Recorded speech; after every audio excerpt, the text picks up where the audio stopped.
What's up, everybody? Welcome back to the podcast. MDV and I, we are joined by Bear Handlon today. You guys know him as the former Navy SEAL, the co-founder of Born Primitive. And dude, I'm fired up to have you with us today. We were just talking about how I got in trouble because you guys have this amazing campaign going on along with Black Rifle. And I guess, so we weren't supposed to share about it or something, but I was like, okay, I'm so excited about what Born Primitive and Black Rifle are doing. I have to share this. I mean, you guys sent me like this hatchet. It was badass. Anyways, I got in a little bit of trouble from your team because today we are here to announce some major things that you guys are doing for the veteran community. I know that last year, and if I'm not mistaken, the year before, you guys have raised a lot of money for veteran medical bills. And I definitely want to get into that today. But dude, good afternoon. Thank you for joining the show. How's everything been? Good, man. Thanks for having me. It's always good to see you. Dude, it's always good. I got some new Born Primitive jeans actually that I'm excited to throw on. Oh, there we go. Got those stretchy jeans. Dude, you guys got all the gear these days. You know, I remember you guys first started off. I don't remember, what was your first gear that Born Primitive ever made? It just started with a pair of compression shorts. I don't know if you remember the snatch shorts, which is our first ever product, but I stitched the quad pad from a football girdle into the groin area because when I was doing CrossFit, we were doing heavy programming. I was drilling my pubic bone during snatch. So I literally made a prototype just for me because I was like drilling. I mean, I couldn't even train some days because I was like, I can't do it. And that was our first ever product. It was not supposed to be a company. And then we just kind of went crazy from there. But kind of funny, you know, thinking back on how it all started. So you put padding into the pubic bone of the shorts, right? Yes. Yeah. I had a football girdle from college and I cut out the quad pad, you know, those honeycomb pads. And I then stitched it into a pair of Reebok compression shorts. My neighbor actually did it. She was a seamstress. And that was the first prototype. It was supposed to be one of one. And then the guys at the gym convinced me that you should sell that. And I was like, no one would buy this. And then I realized there was a very niche market for that product and kind of went from there. Well, the ladies had it on the side with the sports bra called the chesty. Yes. Yeah. Similar. Yeah. For doing push jerks and, you know, things like that. So. The chesty was a sports bra that came up through the CrossFit community that, you know, ladies, they put the padding into I think it was in the shoulder. Yeah, like in the collarbone. So Jason, like when they're doing push jerks and stuff and like, you know, you obviously got to re-rack it. Like it's not banging on your like, you know, collarbone and stuff. So kind of a similar concept. And then I'm so glad. Go ahead, MDV. Yeah, I was going to say Reebok took creative license and started putting Kevlar on everything around the same time. Yeah, even Kevlar. shoes. Yeah. Remember that? The Kevlar shoe. Dude, Kevlar was on the compression pants. I'll never forget. I had like this strip of Kevlar on my leggings at one point. And like, I don't know, it made me feel like I was like kind of like bulletproof right there or whatever it was, right? It just made me feel like a badass. And then I remember I had these things for like, I don't even know, a couple of weeks. And the Kevlar started coming off. Like, you remember that, MDV? Like the Kevlar strips started coming off everywhere? It stayed on absolutely nothing. It was like supposed to be the most indestructible fabric on earth, which it really held up and did its job in terms of like protecting, quote unquote, protecting the legs. But it was falling off of everything. It would delaminate immediately. And a little side note, it was all marketing. It had no real protective purposes for Reebok using it. It was just to use the name Kevlar. It made me feel that way. But dude, Bear, I'm so glad you brought that up because I couldn't remember how Born Primitive was first started. But I know you guys started over a decade ago. Is that right? So it's 2020, like about. Yeah, we started in 2014, right before I joined the military 3 months after we started. So we got our first 200 unit order of snatch shorts. And then I went off to officer candidate school with the Navy. And that's, you know, from that point forward, it was just rocking and rolling. And then we went into, you know, t-shirts and then sports bras and leggings and men's workout shorts and just kind of went from there. And now we have all kinds of stuff, shoes and tactical outdoor flannels, jeans, pretty much everything you can think of. Oh, man, I saw a podcast clip of you and I don't know if it was, I mean, like how to grow $100 million brand. I was like, let's go, Bear. You know, I was fired up for you, man. So congrats on the success. I know something that I thought was really special the last time we connected was the fact that you and your business partner, your co-founder, is also your I want to make sure I'm not butchering this. Your ex-wife, is that correct? Correct. Yeah. Yeah. We started it together and then, yeah, we got divorced about 7 years ago, but great terms. She has absolutely earned everything. She's, at this company. She's a total savage and our skill sets overlap really well. So, yeah, she's killing it. Yeah, I just thought that, like, just to kind of lean on that just for a quick moment, what I always found to be so compelling about that is there's a lot of guys that listen to the show, and I find that, relationships, they come, well, they don't like a lot of people, like, they get in relationships and sometimes they don't work out. But I guess, like, from a lesson perspective, now that it's been a little bit since you were on the show, has anything changed in for terms of, like, the way you guys communicate? Any lessons to kinda take away from husbands out there or guys looking to date and, like, how you were able to take a relationship with someone at one point that you were married to and now still stay so connected in a friendship that you could build a $100 million business guy? I think that's really, really powerful, and congrats on that. Yeah, well, I think it's obviously can be a difficult dynamic. Mal and I didn't have any kids, which I think really helps because I think custody battles and disputes that can just Mm, get nasty, and I think lawyers get in the mix and make it worse.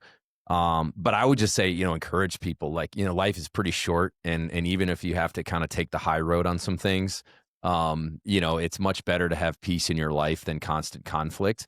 But Mal and I, there was never really any bad blood. It was just I was active duty. We are trying to run this business on the side. That's a very difficult dynamic for a husband and wife. And we were both hyper competitive about making sure the business succeeded. So we were relentless. Like every second I wasn't doing my military job, we were doing BP. So there just wasn't a lot of husband wife time. And eventually that just kind of took its toll. The check engine light came on, but we still were both all in on Born Primitive, and we just kind of obviously set that one thing aside. And I will say it's way easier to run a business with not a spouse. So for anyone looking to go into business with your wife or your husband, like I would say, be a little careful there because it is nice to kind of have those things separate if you can. yeah. Bear, there's been a lot of companies that have come up through the CrossFit space, a lot of apparel companies, a lot of people that have done cool shit with cool brands, but a lot of them fade over time. It's Mm, really cool and interesting to see that you guys have thrived, over the course of the years and have evolved and, taken on an identity that is unique. Can you talk a little bit about like what that's like to be in such a competitive space and to be competing against brands that have, tons of dollars, tons of money, and then stand out? What's that all about? Well, it's definitely a highly competitive space. I think in hindsight, I would never go into apparel ever again if I was starting from scratch. yeah. It's kind of comical because it's like the most competitive space. There's no barrier to entry. Anyone can start a leggings company tomorrow in 2 seconds.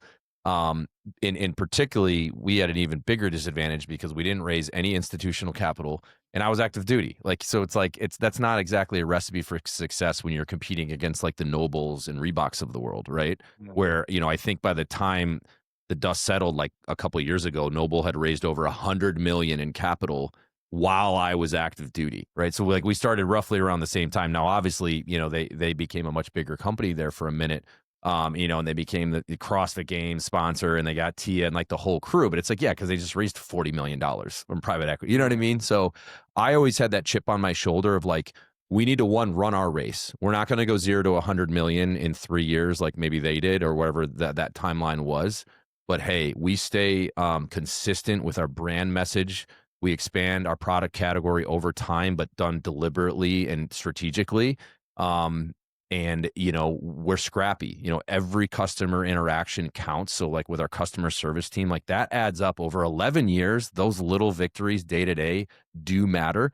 Mm, For the longest time, I went to every regional, every CrossFit Games we could. I ran checkout so I could literally talk with the customers. And at that time, my competitors CEOs were nowhere near any of those events. They definitely weren't running checkout and working a 16-hour day at the CrossFit Games on their feet all day, not even eating lunch, right? So I try to use my kind of just scrappy mentality to just chip away at it. And over time, I think the ethos of our company has been our secret sauce because there was a time where we were in a way counterculture. And all that was we were proud of our country. We were proud of what it stood for. We were unapologetic in that.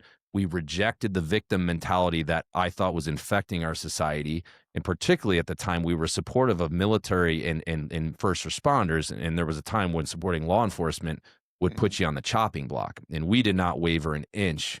Now, that was difficult at the time because I was concerned that maybe, you know, we're going to get canceled. But thank God we stuck to our guns, because now people can look back on Born Primitive and say, all right, for 11 years, they have not budged an inch. They have been exactly as advertised. And every time we do the next thing, they go, yep, sounds like Born Primitive, right? Like you, Jason, we sent you a tomahawk and a knife and this and that. Like, that's Born Primitive, right? And the campaign, you know, that we'll probably talk about that we're doing is absolutely on brand. So I tried to leverage an asymmetric advantage against these giant competitors that had hundreds of millions of dollars at their disposal. You know, kind of like with you know, in a military analogy, you have a small force that is going up against a conventional force. It's like you can't fight them straight up. You got to get creative, and you got to leverage where your advantage was. And I thought for us, that was brand and what the logo stood for. But that took time because we couldn't throw $20 million into a marketing budget in 1 year and double the business overnight. Go ahead, MDV. I was going to say, it sounds, we've been talking a lot recently at Train Hard about staying mission focused. Mission focus has come up in just about every conversation that we've had, especially regarding Train Hard Men's Club, the mission of Train Hard. You know, we're looking to get men to rise up, transform their lives through fitness, nutrition, accountability. We're looking to gather men, get like-minded men together. And, you know, we've made some decisions in the past that may not have at the time been as mission focused as we are right now. And I think looking back, you know, we can say, oh, wow, that was something that, you know, we made the best decision that we could, but we really ultimately are trying to be much more mission focused going forward. Everything is determined by the mission. But that takes a lot of guts, as you were just talking about, because, you know, you're up there competing against these guys who got buku bucks.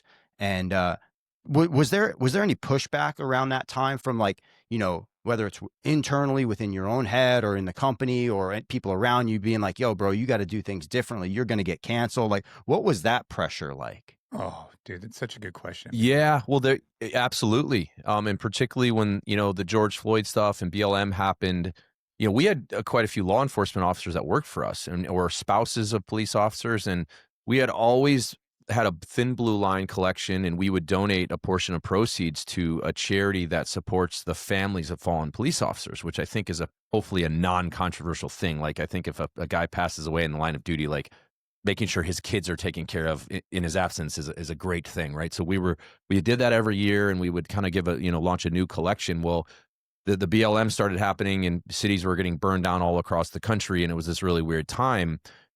And we were like, I was getting so many hate messages on DMs, one to mainly the Born Primitive page, but then they were finding me and sending it to my own DMs.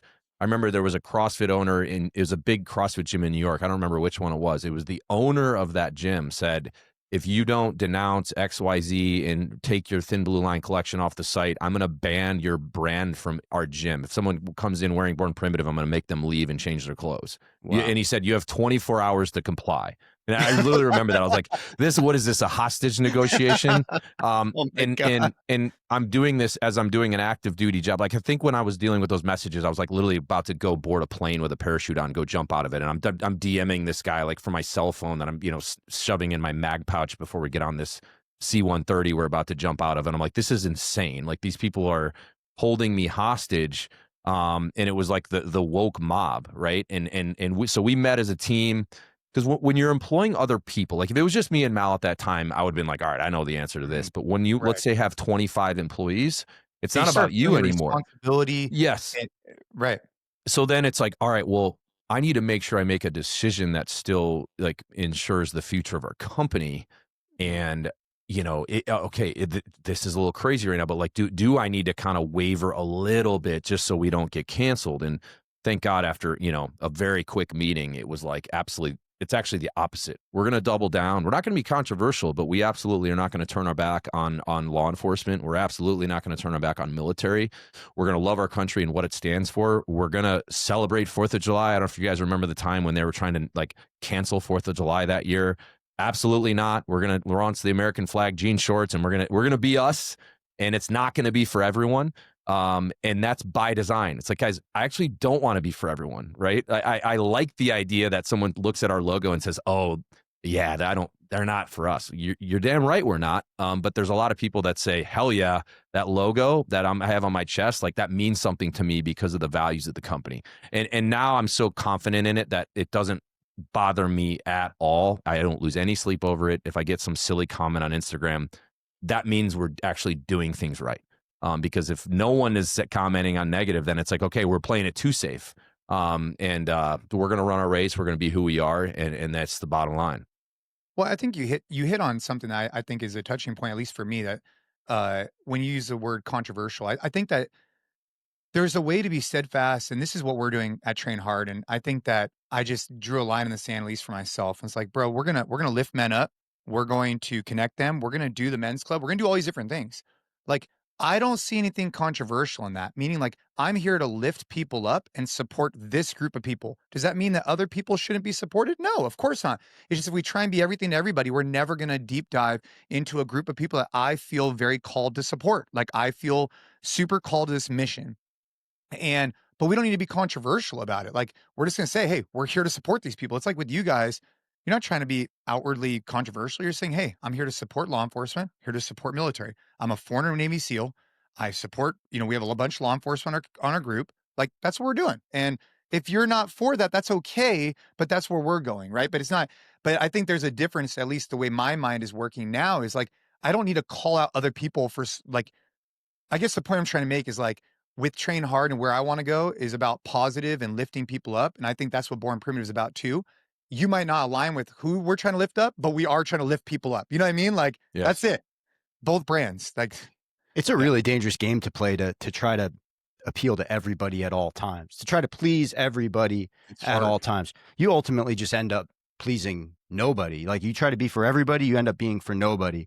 But one of the things that I think is kind of strange about doing business or even like existing right now is that everybody can reach people so easily through social media, right? Like you can send a direct message, like you were saying, to the company and then ultimately find out who the CEO is and send that person a direct message. And I think like it can be hard to see through all that fray, all that bullshit that's going on. You're getting messages left and right and people constantly tearing you down, especially through those times of like 2020, 2021. It was crazy.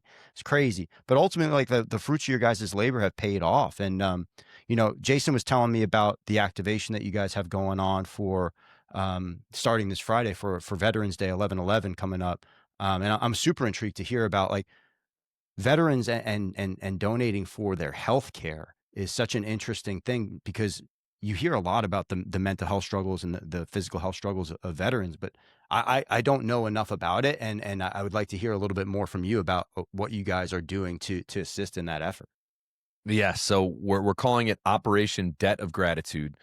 This is a So sequel to great. something we did So last year. So last year, came up with this idea, said let's give it a shot, see what happens. But our goal was to pay off $5 million in veteran medical bills last year on Veterans Day. So we pledged all profits for 96 hours, a 4-day window, and it exceeded our wildest dreams. I got on Fox News and a bunch of people shared it on social media and people got really fired up to support it. And when the dust settled, we ended up paying off $11 million in medical bills for vets, and it was at over 5,800 veterans. A lot of those people I got to personally call and give them the good news over the phone. This changed, obviously thousands of lives of people that, their credit was shot, their wages are getting garnished, they're getting calls from collectors and, scary letters in the mail, all these things that, add to the burden that they're already carrying. So to be able to, leverage our platform to do some good was super empowering. But what happened through these conversations, I actually got like emotionally like hit with a sledgehammer because I'm the one telling these people, and then you have a single mom on the phone crying to you on the phone saying like, why are you helping me? My life's been so hard, and this is going to change my life. And so when the campaign ended, I was immediately like, okay, we did a good job here, but we have to do more next year. great. And we Yeah. immediately need to double down and lean into this harder. So I called up Black Rifle Coffee, talked with Evan Hafer, their co-founder, and I said, hey man, I've seen you guys do so much good for the veteran community. Like, why don't you join us on this next year? And I gave him the quick 60-second of like what we just did and how it went down and everything. And he said, hell yeah, we're in. So this year, from Friday, which I think might be when this airs, until Tuesday, which is November 11th, it's Veterans Day. we're going to pledge all profits for a 5-day window in hopes of paying off $25 million of veteran medical bills. And that will be with Black Rifle Coffee. So you can shop bornprimitive.com. You can shop blackriflecoffee.com. And for that 5-day window, everything is fair game. So we're excited about it. I think we can hit the goal. I have some Fox News gigs lined up and some other media, which is, Yes. honestly is huge. Obviously these opportunities help tremendously. And that's why we had the success last year is just, we got so much momentum. In addition to this, I am working some things in Washington, D.C. with congressmen and senators, as well as the VA, because I want to leverage our platform to influence and help at the policy level in hopes of reforming the VA and using this activation and giving them this data set of saying, hey guys, like by the time the dust settles, I might be able to give them a list of 20,000 veterans whose bills we've paid off and say, hey, let's take this and use this data set to refine some of the issues with the VA, and let's work together on it. So I had a couple great meetings in DC last week, and I'm going to come back in a few weeks. So they've already invited me up, but super positive conversations to help reform this thing. So I want to hit it on both fronts. I definitely want to do this again next year. Like, I'm already thinking, all right, can we get the NFL involved for their Salute to Service week? Can we get like Anheuser-Busch? Can we get some giant monster organizations to say, you know what, that's a pretty cool thing. And if they want to steal my thunder and steal it and make it theirs, if we're helping veterans, like it's, everyone wins. I can live with that. Hopefully they'll let me stay a part of it considering I started it. But the goal is to help as many veterans as possible, and we've actually already paid off 5 million of the 25. And I just want to share one story because we got the list of recipients from that first batch, and one of the ladies, I had the privilege of flying out to Denver to hand deliver her the letter with Matt Best from Black Rifle Coffee, but her bill was $341,000. Wow. Her husband was killed in action, roadside bomb. She was an Army veteran herself, and they had 2 kids, and she got in a horrific car accident, had 18 plates put in her face, was in the ICU, was in rough shape. Well, she comes out of the hospital, her bill's $341,000, she can't pay it. So we were able to hand deliver her that letter and saying, hey, that bill has been paid in full. You are good to go. And that's just one of the probably 12 to 15,000 people this campaign this year will help. So I'm fired up about it. It gives me a lot of purpose. And again, we're trying to leverage the platform to do some good, because I feel like I now have an obligation to do that because I've been fortunate enough and we've gotten really lucky to be able to build this thing. Man, if you're listening to this right now and this does not get you fired up about Born Primitive and Black Rifle, I don't know what to tell you. That story about the woman and her husband is so powerful because medical bills are, I'd love to dive a little bit deeper into this if you don't mind. My exposure to the medical system is pretty, I've been exposed to it quite a bit because of my daughter's medical history. MDV over here has gone through multiple surgeries this year alone, right? He's had a hip replacement, he's had Achilles surgery, he's had so he's been in the medical system as well. But my question for you is this: when my daughter got sick with leukemia, we were getting bills of the hundreds of thousands of dollars. Like, I mean, we probably hit $1 million, whatever. But we have our max out of pocket. We paid that every year for 5 years. So from a more like kind of getting in the weeds a little bit, like how do you identify these people and how is it getting to a place where someone who served our country is at a place where they have hundreds of thousands of medical bills? And I apologize if that's a stupid question. I don't get how we got there. You know what I mean? Yeah, not a dumb question at Not all. a dumb I had the same question. And that is going to be phase 3 of this because I want to plug the wound. I don't want to just cut a giant check every year and be like, all right, we Yeah. helped a bunch of people because there's just going to be more debt backfilling it, right? So that's why I went up to DC. From talking with some of the recipients, it sounds like there's been issues with the VA, like where a claim they submit should have been covered, but for some reason, because of formality or technicality, like it didn't. Or maybe there was a clerical error, but they can't get through to anyone on the phone to actually take their phone call, and they keep getting forwarded to 8 different people, and then they're on hold for 3 hours, and then they hang up on them, right? So it's a lot of it, I think, is deficiencies in the VA, because yes, most of us have that max out of pocket, whatever it is, 10, 15 grand, 8 grand, you know what I mean, where you hit it, that still sucks, but like at least, the bleeding stops there. But we need to, now use this data set to learn more about those themes and that we can pull out from it. So then we could give it to the VA and say, all right, these are the things that we need together to fix. But it's just crazy. I mean, no one, I mean, imagine getting a $341,000 bill in the mail and then being like, all right, I'm never going to be able to pay this. And that just leads to so many downstream negative effects for people's lives. So it's heartbreaking, particularly when you talk with them. That we actually had a local Virginia Beach resident who was on our list for this year. So we invited her over and shared the news with her and her husband. And she's crying. She's hysterical. Yeah. She's crying, but in a great way. It's an emotional moment because she's feeling like, why am I getting this? But this is going to help me so much. And that's what fires me up, man. I'm all in once I see that. Bear, are these bills coming from the VA, or are they coming from like private and public health sector? It's both. So Both. basically how it works is we work with an organization called Forgive Co. We send them the money and then they go purchase the debt with the money that we send them. And Gotcha. the only filter that I require them to have is they have to be a veteran and it has to be medical debt. Beyond that, it could be some through the VA. Some people like it's their private health care. Maybe, I mean, I don't even know how you get a $341,000 bill with any private health care, but particularly a Gold Star spouse who lost her husband and was an Army veteran herself, like that to me will be my like Trojan horse case study to get into the VA and say, all right, we need to just look at this case alone, right? Because Right. like, How does that even happen? exactly. And is there interest accrued on that as well? I don't know. I think it can be. But all I know is that, typically people's credit, depending on what state they're in, their credit Right. goes in the tank. And, one of the women's I was talking to last year, it's like her credit went below 600. So then she had to like try to get a new lease on her apartment because it was expiring, but then they wouldn't accept her they lease didn't and she accept couldn't it. find a co-signer. She's a single mother with 2 kids and like she's already working 2 jobs. Her wages are getting garnished. Like you imagine like this how that just adds weight to someone's rucksack that's already carrying a heavy burden as like a single mother just trying to make it work, right? So that's why like that woman, when I called her on the phone, there was just silence for 3 or 4 seconds, and then I could hear her just crying in the background, and then that was the phone call, honestly, that got me like, all right, I'm all in. Like now I'm fired up and there is horsepower. And, there's a lot of gas in the tank here. And it kind of gave me that eye of the tiger back a little bit. I'm not going to lie.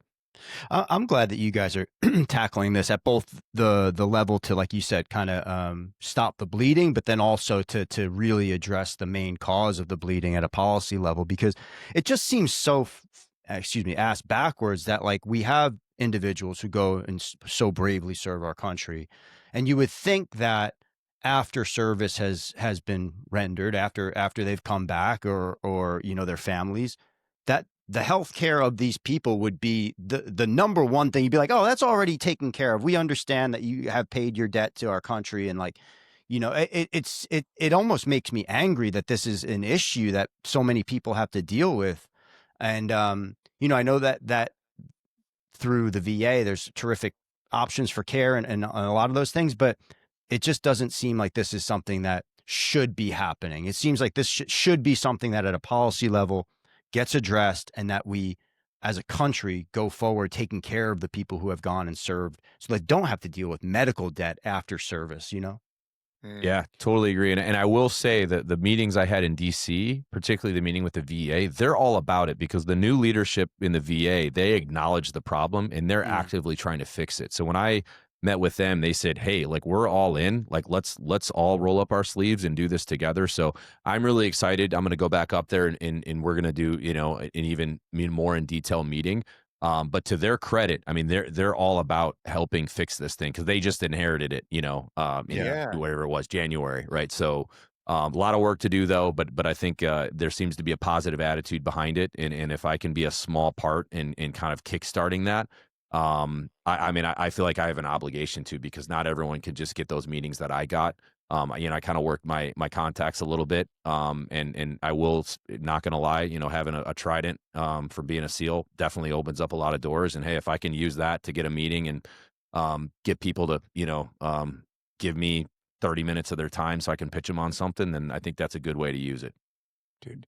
Bear, I mean, from just listening to the other side of the mic, like you're a dangerous man right now in the sense that like, I mean that in like the most positive way possible, because Obviously, physically, okay, cool, got it. But I mean, just like you seem like you're on a mission right now, man. And when you get a guy like you, who's as driven, as hardworking, as successful as you are, on this mission, and you have all these friends that'll do it with you because they're all veterans who see the same thing. Dude, I mean, if anybody's gonna go out there and make some change, I mean, I'm fired up for what you're doing right now. And it reminds me a lot of like, guys need a mission, guys need things that they could really align behind. And I feel deeply that way with what we're doing, helping through the men's club and train hard. But hearing from you with this is so incredible. My wife and I, we support an organization called NIGU, Never Ever Give Up Organization, which is for pediatric cancer. And we do something similar-ish, different, but similar-ish, where we support a fund within an organization and they go out and they deliver checks to families in need going through pediatric cancer. Again, different, but the feeling of when you could provide this to a family, it's really, really, really meaningful. And we're talking about in the thousands of dollars we give like Hope for Holidays. I can only imagine what it'd be like for a family and a woman having $200,000 in debt, where you're looking at it, you're saying to yourself, there's no way I could ever get out of this. And then a guy like you comes in with an organization like Born Primitive, as well as Black Rifle, and solves that problem. Like, I don't know, man. I just think it's incredible. And the fact that you guys could rally people around this shared mission, I only see this thing growing in the future. Like, I didn't realize last year was the first year. I thought it was the second year, but to raise 11 million last year, and the goal is 25 million this year. When I got the case, this badass case comes, and obviously, I guess Montana Knife Company must have gotten involved in some way, shape, or form, because just this case was so overwhelming. Like we're on a mission. Join Was us. that I that love that green Pelican case that you Dude, opened it up? was, yeah, man. Is And that like, what you got in trouble for? You got in trouble I for got opening that early, bro? yeah. So full You disclosure. dug into that too early, Jason? So full disclosure, I guess they had sent me like a 2-page You didn't read it. a document earlier that basically said, "Do not announce this until you." It probably said it fucking bold across the top. Yeah, do not post. Do not post. Uh-huh. Well, then don't send it to me if it's this badass. Don't send it to me until the day I can share it. But no, what you guys are doing, man, it is incredible. And I guess not. I want to come back to this because I think there's more to talk about. But just from like a mission perspective, I am curious how that's changed for Born Primitive over the years. Because when you first started, you're rolling out snatch shorts, right? And then what I knew you guys as is like you guys came out with some swimwear. You guys came out with like some kind of flavorful kind of shorts, like like uh, different designs, different things. Like that was kind of like what I knew you guys as. You were deep in the CrossFit space. Then obviously, because your background, I watched you guys pivot a little bit towards the tactical space. And now, I mean, according to the range master that the sheriff's department I go to, they say your tactical gear is the best of the best. So how has you evolved this over time from like being a CrossFit focused business to now being where you're at, where I would call you like more of a lifestyle, mission oriented business? Like, how has that evolution been? And where do you go next? And Right, like, yeah, there you go. what's coming next? Yeah. Well, it's basically evolved. It wasn't exactly rocket science of like, I wanted to have apparel that accommodated my active lifestyle, right? So like anything I was doing, even like our stretchy dress shirts, I was like, I was like wearing dress shirts that were like all uncomfortable, and our campfire collection. So flannels and jeans, like anything that was my lifestyle or like the lifestyle of like the employees, like we were like, oh, that would be fun to kind of get into that. But the last couple of years has been much more deliberate. So we launched footwear. So we have our Savage One training shoe, which is absolutely crushed. Very well received. It's our number one selling product by a long shot. So we finally made the move in footwear, which was difficult for me to do when I was active duty, just because it was such a big undertaking. I was like, I just can't do it. And then we got into hunting with Born Primitive Outdoor.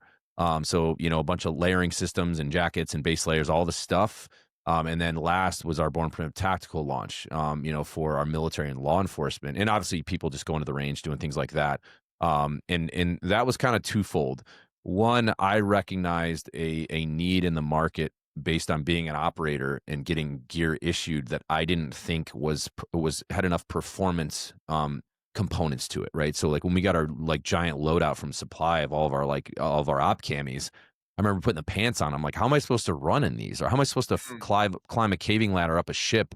There's no mobility. It's nylon. I was just like, they need to treat us like athletes because we are. And there's no performance components to any of this. You know what I mean? It's not going to wick moisture. So that kind of like the light bulb went off there of like, all right, when I have the bandwidth, I'm going to attack this because I know exactly what the end customer needs because I was one. You know what I mean? So that's, I think the tactical gear that we roll out, and I think that's probably why the guys at the sheriff's department said that, Jason, is like every little feature of the product is thought through from the operator's perspective. And I think a lot of the brands that we compete with are a little bit removed, figuratively from the firing line and have not probably put on body armor in a minute and don't really know what the modern operator needs. And that gives us a massive advantage. So we've really tried to lean into that. And I think the second kind of part of this attack would be, I personally saw a lot of the brands in the tactical space that ironically weren't doing anything for the warfighter or for those that serve their country, right? They definitely weren't donating to charities. They weren't projecting that ethos in their marketing. It was like, they're taking these giant government contracts, but on the back end, they're doing nothing for the actual community. And to me, that just didn't sit well with me. You know what I mean? It's like, I see some of these government contracts that have been awarded and it's like, all right, I know you guys made 70 million last year and you can't cut a $50K check to anyone for like to help them out. Like, you know what I mean? So like that, like on a personal level, put a chip on my shoulders. Like, all right, we're going to come in there and we're going to disrupt from the product standpoint, but we're also going to come there and we're going to be for the operator because we were one of them and we're going to show them that we support them. And hopefully they'll say, you know what, I'm going to rep that brand because they actually stand for what we do. And they're not just trying to get rich off of the government. Bear, going from apparel to footwear is they're so far apart in terms of like, the design, the production, the sampling. How did you guys, obviously if you're talking about apparel being a crowded space, footwear is a fucking even more crowded space, and you have major players in that. I mean, you're talking about Nike, Reebok, Yep. and obviously everybody else who's around. And I had the benefit of working at a company. I worked at Reebok for many years and saw everything that went into footwear, and to launch and produce successful footwear is very, very, very difficult to do. Can you tell us a little bit about that? I just checked out. I had not seen the Savage One trainer. It looks great. I like the black with the gum bottom. It looks like it's a fantastic training shoe. What was your experience like in building that and putting that out? Did you guys bring in any talent on the footwear side who like knew that area more, or was that you guys just designing it based on what you guys wanted out of the footwear? Yes. So I got really lucky. There was another SEAL officer at my team, and his dad has been in footwear for like 30 plus years. So he randomly ran into me in the hallway one day, at the team, and was like, "Hey man, my dad's in shoes. Like, you guys should do shoes." And I always wanted to do shoes, but I didn't have a subject matter expert that I knew. I wasn't connected into that space. So I was like, all right, let me take a call with these guys. Well, then I find out they've done like shoe engineering and procurement for like some giant brands. And I'm like, oh, these guys aren't just like running a side hustle. These guys are legit.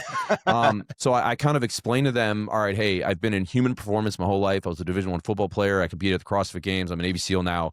I have a really good idea of what I want in a training shoe because I've lived in a gym since 7th grade and I've done all different types of training. I want to try to create something that could be an all-in-one that could be usable for any form of training. Now, it's not going to be something you're going to go run 5 miles in, and it's not going to be something if you're doing a front squat max you're going to wear. But for the 98% of scenarios, you're good. You know what I mean?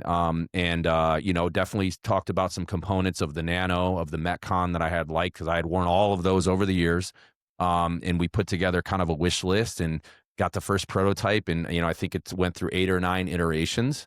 And finally landed on the Savage One and what it is right now. And honestly, like, I don't know if we were lucky or good or maybe a combination of the two, but it has been received so well. And it's wild when you think of like, there's brands like Lululemon have tried to launch shoes and they've been like terrible. And it's like, man, we failed miserably. We kind of got lucky, but the theme of it was, guys, we only have one shot at this. Like, if we launch the Savage One and it sucks, like we're done in footwear, there will be no Savage 2. So we took our time, and I think it was over, almost 24 months of development because I was like, I would rather wait because we only have one chance. We don't have margin for error. We're not Nike. We're not Reebok. Like Nike could get away with a bad Nano and then the next one comes out and it's great. Right. Right. So that's what we did, and it worked out. And 2026, We have a tactical boot coming out. We have a running shoe. We have a barefoot trainer. We have a lifestyle sneaker, a couple lifestyle sneakers, and some What? other stuff that I'm not even going to mention. So our 2026 roster is totally insane. And we're gonna have a 9/11 special edition. I probably shouldn't say this, for the 25th anniversary of 9/11. We will have a 250th anniversary of America capsule. So some Wow. limited edition. So the collection next year is so fun, and I'm so pumped because now we can reach to people that have different, the running shoe and the barefoot trainer that will reach more people. And I think that just raises the ceiling on our business. But that's like my fun project. Like when the girls bring like samples in and we get to do the try-ons, like that's the fun part of the job now when I'm not dealing with like lawyers and bankers and stuff. I'm like, yes, Yeah. we're trying on the new samples. Like that brings me a lot of joy and fulfillment right now at the job. Yeah, this shoe it reminds me a lot of the original, like the Nano 2. It has a lot of like the similarities to it. I'm excited for your runner just because where I'm at and like being old now is I want a little bit more cushion. Yes. And so even when I train nowadays, I like more cushion than I used to like. Like I used to be the guy who's like, I mean, I'm either training barefoot or I'm training with a bunch of cushion. That's basically where I'm at, like in my current journey. Speaking of which, not to kind of pivot, but I have to ask you, have you guys thought about talk about old school meets new school? Dude, the jujitsu gis need a like there's rules for IBJJF that are kind of difficult, but man, the gi just needs to be redone. Have you guys looked into that?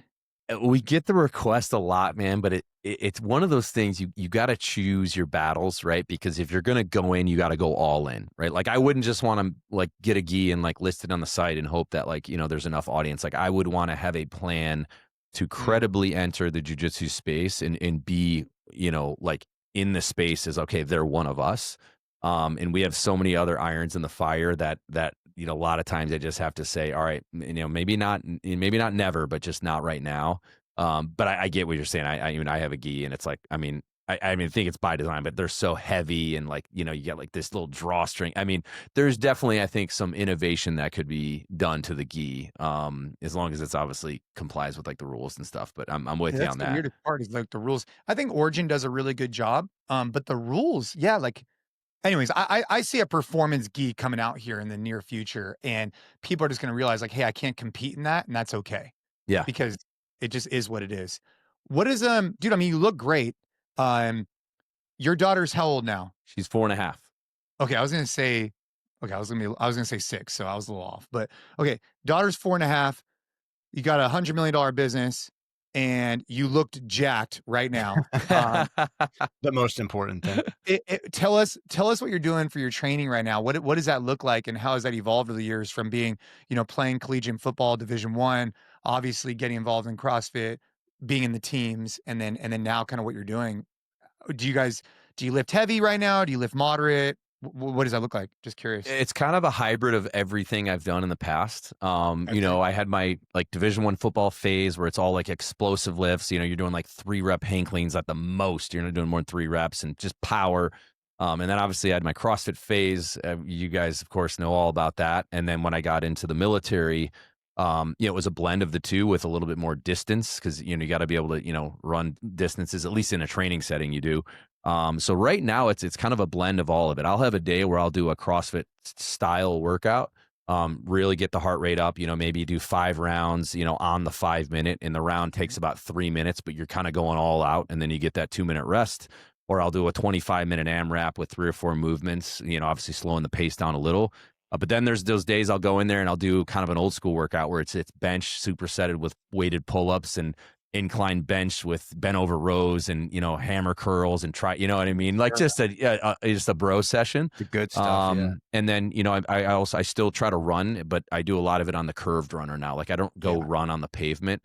I'll do 400s or 800s and I'll just hammer it, and then I'll jump off and like push a butcher down its back and then do like 10 unbroken like power cleans at like like 135, nothing crazy.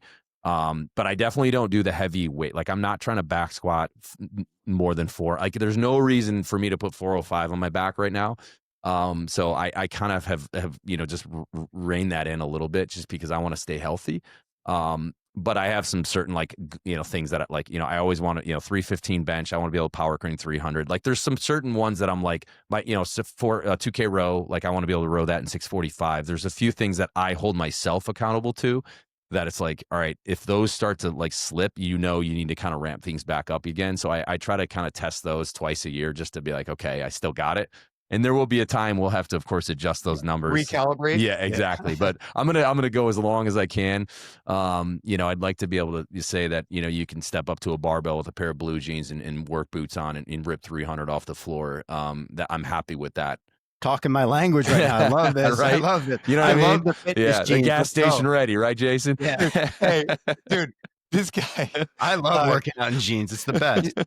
Bear was the first one that introduced to me the idea of gas station ready. And I can't even remember like how it got brought up, but I love because now I talk about it being bulkhead ready, like in an airplane. I remember. Like, Yeah. shit goes down, I'm ready. Yep. But what did you say? Did you like text me or something one time about gas station ready? What was it? Can you tell it to me again? I don't know if it was a workout or I think I just sent it all caps, gas station ready with a period, and you loved it. And I have to give credit. So I think it's the guys at Jailhouse Strong, I think is what it's called. And I learned it from my buddy Lynn, who was in the military with me. He said it to me, and I was like, I freaking love that. So I got to cite my sources, but I love the mentality and kind of what it stands for. Obviously, you can kind of interpret it how you want, but I think, and I know Jason, you're a big proponent of this. Like as men, particularly when we have kids, and not even those with kids, like I think it is our duty to be able to protect others. Right. So we have to maintain the physical capability that heaven forbid something were to go down. I think we have an obligation to act, right? If we're in a supermarket and we're grown men. So if anyone is going to intervene, it's us. It's not the children. It's not the women. Right. So if something goes down, like it's all right, it's time to step up, and all of that training hopefully prepares you for that moment. And so that's what motivates me now, because I don't have anything to train for anymore. I don't have a sport. I don't have the military thing. I'm not trying to go to the CrossFit Games. So when I get gas, the way he said it to me was gas station ready. And you have one other story. I was like, hey, it's 2 a.m. You roll up to a gas. This is the way, like I hear this in my head. Hey, it's 2 a.m. You're in the middle of nowhere. You roll up to a gas station. You get out of your car. You're pumping gas. Some guy shows up. He looks a little shady. Are you gas station ready? And it's like, let's go. Exactly. Yeah. Or It's the hey, exact scenario. Imagine a scenario where there's multiple attackers, and that's where your endurance and conditioning comes into play, right?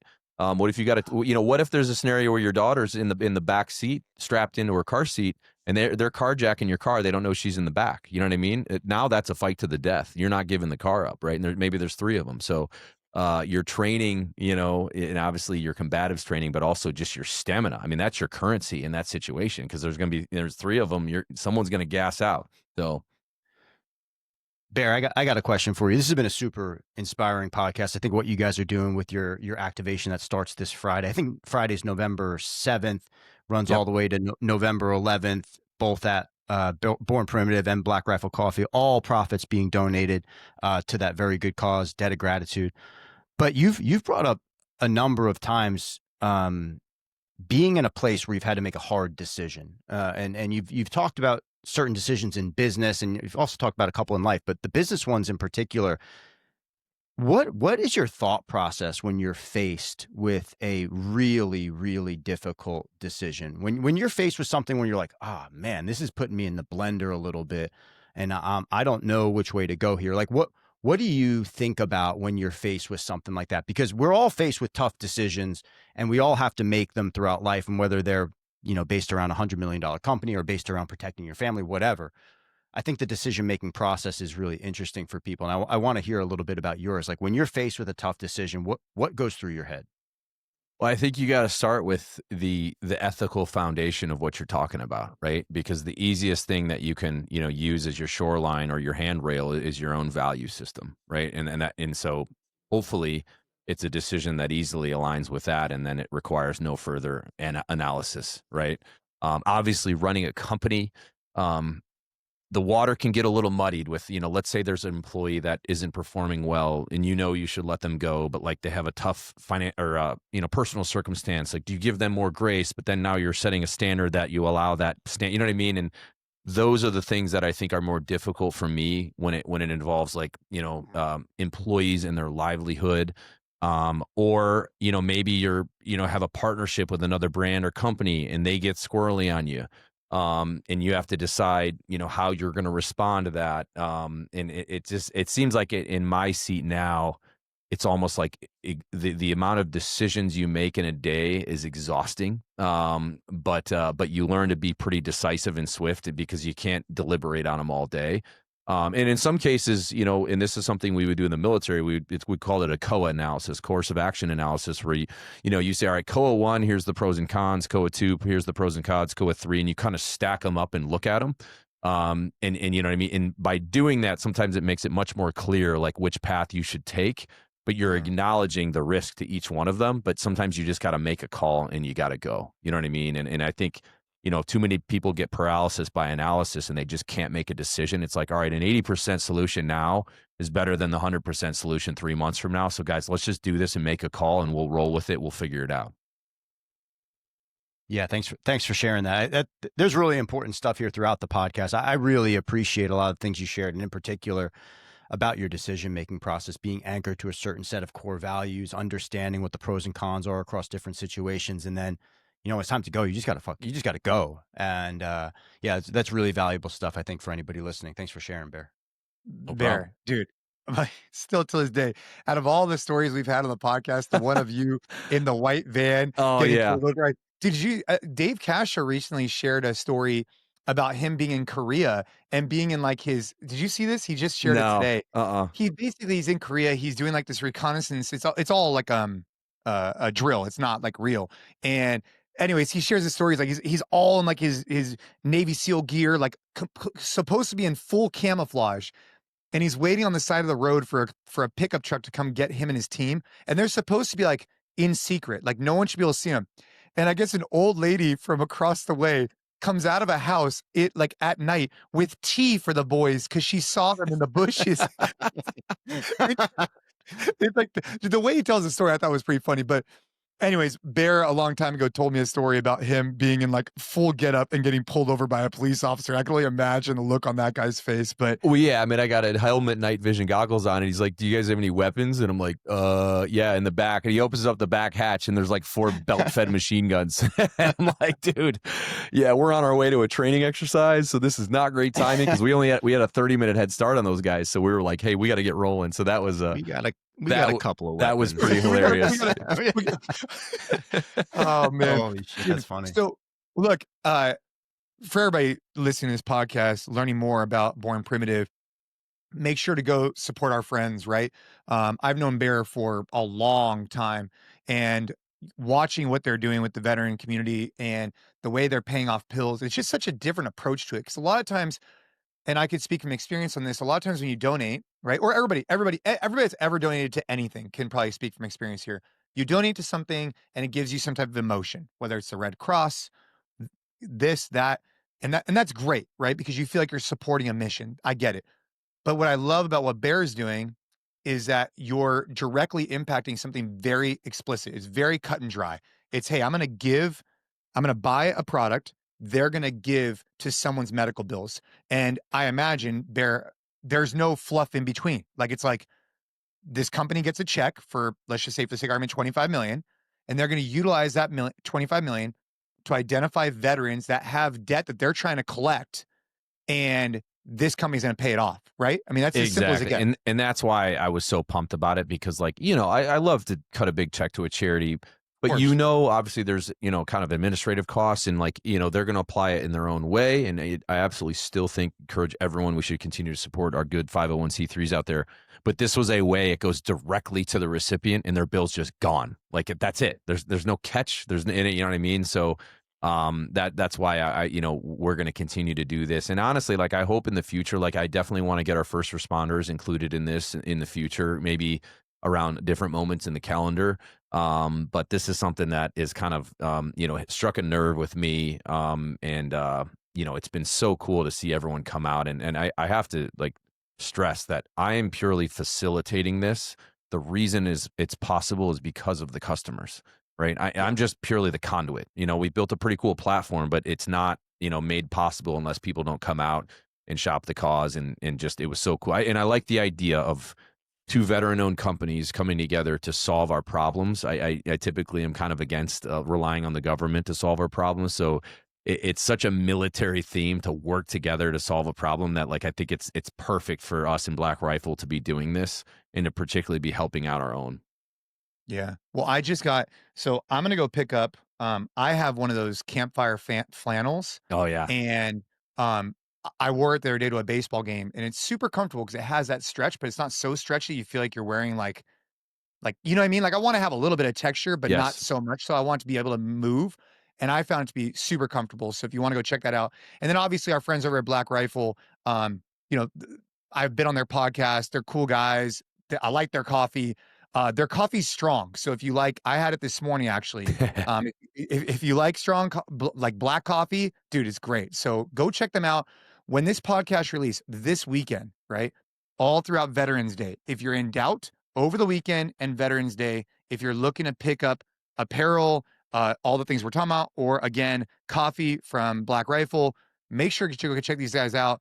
And I'm hoping that with the exposure you're getting through a bunch of different platforms, I know you've been on the go, you guys exceed expectations of 25 million. And I know that's a lot of money, but I hope you guys could do it. I know you guys could do it. And so we'll put in the podcast show notes the link to both websites. We'll also make sure to articulate exactly what the dates are, but it's pretty self-explanatory. Just get it before Veterans Day. And Bear, any kind of closing remarks, man? We really appreciate you being on the show. Well, thank you for having me on. Last thing I'll say is just as a consumer, just know that your dollars matter, and you can, I encourage people to shop with brands and companies that align with their values, right? And that can be anything. Hey, maybe it's a company that's, environmentalism is their thing, or they're supporting, some certain community. Like, that's great. But your dollars actually have power. We've seen that in some pretty big case studies that I won't mention now.